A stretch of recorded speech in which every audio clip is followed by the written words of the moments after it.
বন্ধু কিরাম আছি? আমার বাড়ি কাজ চলছে, মাল টুকনা একটু তাড়াতাড়ি কেটে দেরি। তো হয়তো গল্প করার সময় নেই এখন, আর একদিন এসে করবানি। বন্ধু, মালটা তো কেটে দেবো, তা আমি তো বাড়ি মারতেও পারিনি, আবার সেই কারেন্টও নেই, আবার সে দোকানদারও গিয়েছে মনে হয় ও বাজারের দিকে। বন্ধু তুই টেনশন করছিস কেন? তুই ধর, আমি বাড়ি মেরে দিচ্ছি। বাড়ি মারবি? তা মার একটা বাড়ি মার। বন্ধু, তুই যে বাড়ি দিবি, তা তুই এর আগে কোনোদিন বাড়ি দিয়েছিস? আরে বন্ধু তুই নিশ্চিন্তায় ধর। ছোটবেলায় মাঠে আব্বা গরু বাঁধতে দিত, যে খুঁটো পুঁততাম, তো একটা বাড়ি তো কোনোদিন মাটিতে পড়িনি। তা তোর মাল কেটে দেবে এক বাড়িতে, তো পড়েও যাইতে পারি। ধর ধর তাড়াতাড়ি ধর, বাড়ি মারি ধর।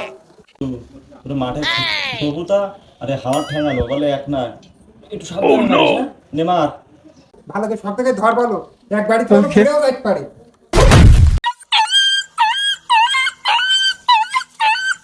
আহা, আমি পারি না আর পারি না, আমি কেন